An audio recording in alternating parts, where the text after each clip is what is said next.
I had once described the southern hills as barren. If that was my baseline, then the only way to describe their northern cousins was desolate. In other words, it was just the right kind of low-traffic area bandits would go to avoid unwanted visitors. Unfortunately for the bandits, Ivory knew her domain. I lay hidden in the bush on the taller, most mountainous side of things. I would have preferred to be closer to the edge, such that I could keep an eye on the activity below.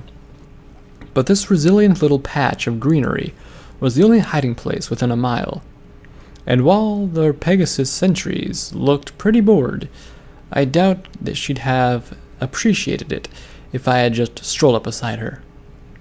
The plan was simple, though the parts that could go wrong were in no short supply. Just over the rise was a straight drop down to the caves. Unstealthy is about the only accurate way to describe such an open-air descent. But when I consider the alternative involved, crossing large portions of the open camp, the descent doesn't seem so bad. Ivory would begin her assault from the short side, hopefully drawing the guards away from their posts, or, in the very least, their eyes away from me. After that came the tricky part, infiltrating the caves and rescuing Blaze without alerting the rest of the bandits. If all went well, I would just need a signal for a Pegasus zombie to carry me and her out. I kept a close eye on the sentry, though she had hardly moved since I had arrived. Either her patrol route was tiny to the point of non-existence, or, more likely, she was simply lazy. Given that she was very likely to see me entering or leaving the hideout, she needed to be removed, one way or another. Her armor appeared to be some kind of patchwork padded barding, the kind that would maybe stop a dull blade. A wing blade similar to mine hung off her wing, though the clips on its edge told me that it wasn't particularly well cared for. However, the biggest hole in her defense was that she plodded along with all the attention and posture of a dead tree. The fight would be over before it even started. The question, then, was if I needed to fight. All it took was the sentry's youth to remind me of our prisoner. I wondered how many of them there were, how many pawns the bandits had to throw away. The stern, instructional tone of my mother's voice cut through my head. If you find yourself in a fight, a real fight, not just some schoolyard scrap, never hold back. Your opponent will come at you with full force, so you must respond in kind. Do you understand? She was right, of course. Even though I had commandeered some extra rope from the manor, combat is a tricky thing. There's no way I could guarantee the safety of that sentry. I hoped to Celestia that she would fall for the distraction. The seconds grew heavier, even reluctant. This was the calm before the storm, and the world, in its stillness, was savoring the unease. I stretched my legs, shooing away the tingling tension that gripped them. Even among the quiet of the hills, the first cry was nearly inaudible. But then came the torrent of frantic shouts, intermingled with the sharp ringing of a bell. The sentry snapped to awareness, scrambling for the edge of the cliff. She was about an inch away from tumbling over the side when she skidded to a halt and stared. A full minute passed, and her eyes remained on the chaos below. It was almost the right time to strike. She just needed to take a few steps back, out of view of the main battle. My mind urged her forward. She spread her wings, and then nothing. She continued to stand there. Whether she was gripped by fear or a hidden savviness, I didn't know. What I did know was that I couldn't wait around forever. I started to piece together a fairly risky plan, a plan that involved wrapping the rope around her throat and dragging her back through the brush. There were many things that could go wrong, but time was not on my side. My wing reached down to my flight satchel. I could already feel the rope around my forelegs, and the struggle, the pain that it would bring. But the worst was not in my legs. No. It was in my chest. I gritted my teeth. The sentry leapt into the air, venturing over the edge and into the fray. Letting out a heavy breath, I lowered myself to the ground, a giant wave of relief washing over my body. I allowed myself another minute or so, just in case the sentry came back. When she didn't, I struggled to my hooves and crept over to the edge. The battle was going about as expected, the zombies streaming through the cracks in the shady log gate, and the bandits rushing to plug them up. Whatever interior posts they had now lay abandoned. A major lapse in judgment, but if I was being fair, they had no reason to believe they were fighting anything but zombies. With a glance to the sky, I hopped over the edge, hovering towards the ground. I kept as close to the wall as I dared. The last thing I needed to do was clip a wing and make a scene of myself. Progress was slow, and with each foot I could feel my muscles tightened, waiting for an arrow or a javelin to come flying out of nowhere. But not a soul came to contest me, and I was almost surprised to feel my hooves touch the ground. Whatever she was doing, it was working. I could only hope she kept herself safe. And to ease her worry, I reminded myself, I need to focus on my own task.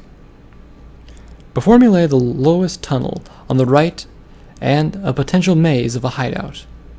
With nothing but a prisoner's information and a deep breath, I ventured into the shadows. Tiny glowing stones, like extremely weak versions of Ivory's lanterns, dotted the walls. They led me the way in an alternating pattern. The distance between them stretched as thin as possible. Not that my dark coat and I really can complain. I weaved around the lights, creating a strange rhythmic dance among the darkness. After a few yards, an incomprehensible murmur touched my ears. I froze, tilting my head down the tunnel. The voice persisted, but didn't seem to get any closer. With a frown, I pressed onward, hoping I wasn't about to run into some kind of checkpoint. My eyes flitted over to the walls, looking for good hiding spots. Unfortunately, there wasn't anything like obvious branch-offs, never mind hidden alcoves. If anything went badly, bolting was my only option. You mean?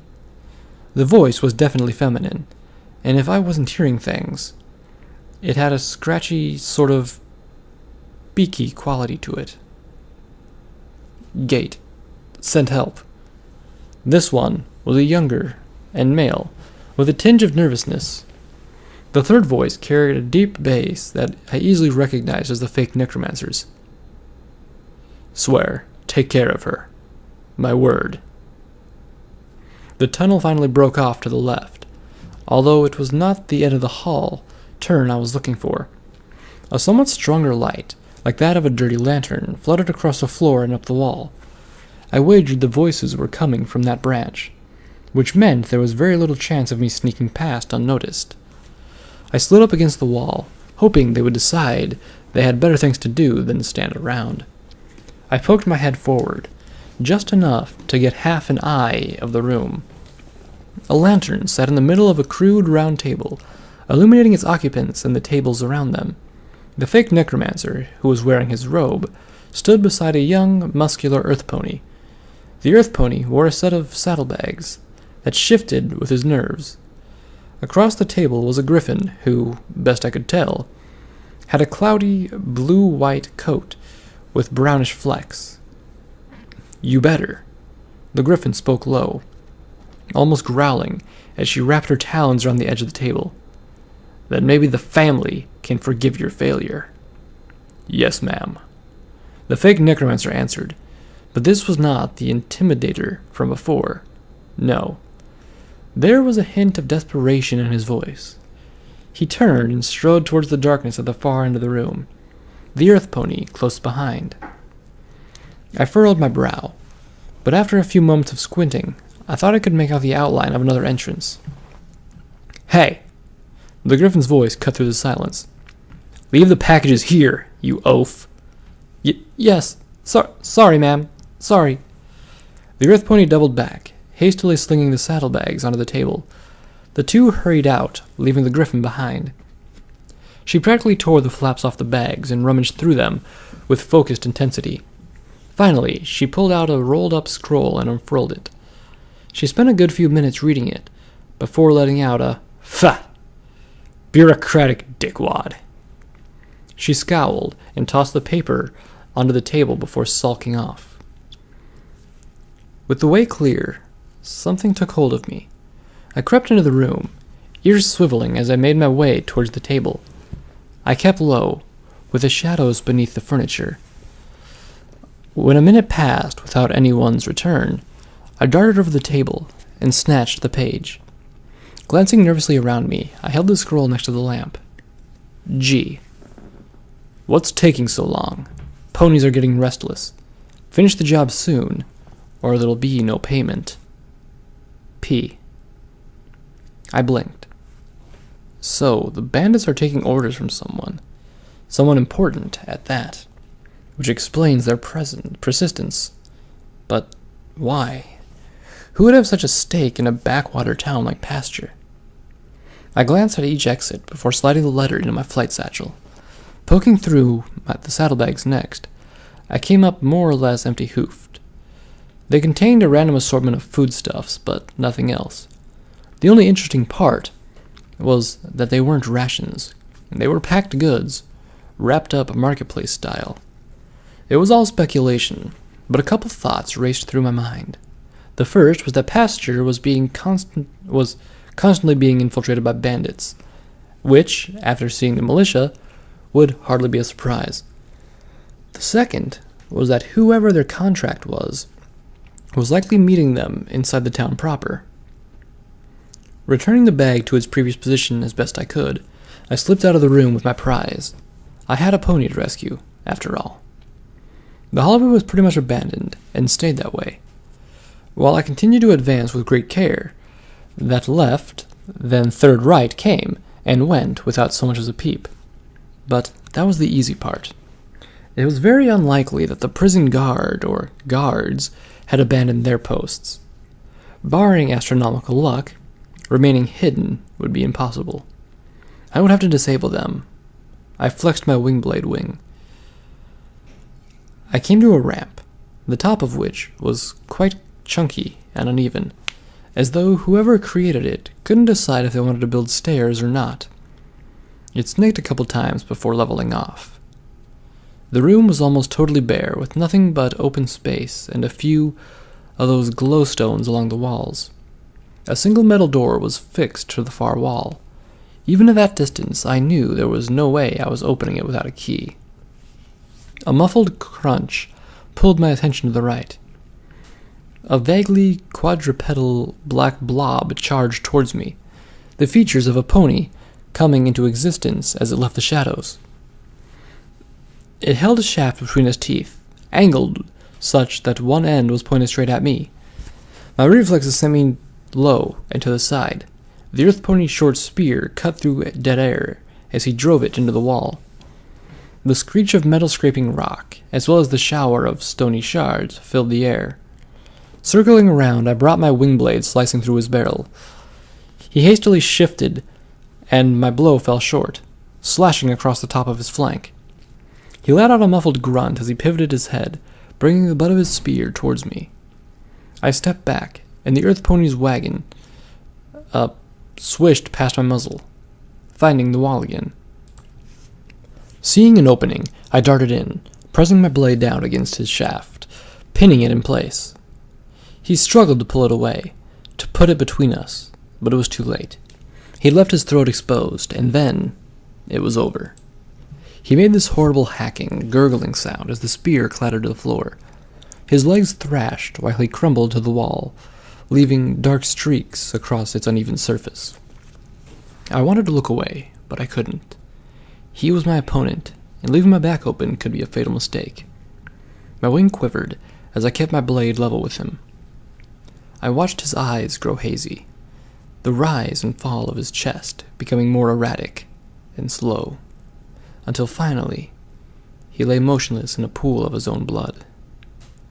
My stomach churned, but I didn't have time for that. I had to focus, to push the image aside. A quick search revealed that he had been wearing a crude belt with a small pouch. Within that pouch was a single iron key. Snatching it up, I dashed for the cell door and away from my terrible victory. With a bit of coaxing, the lock clicked, and the door swung open, casting a paler than pale light over a prone Blaze. One of her hind legs was chained to a wall, but there didn't appear to be any further bindings. She squinted as she stared up at me.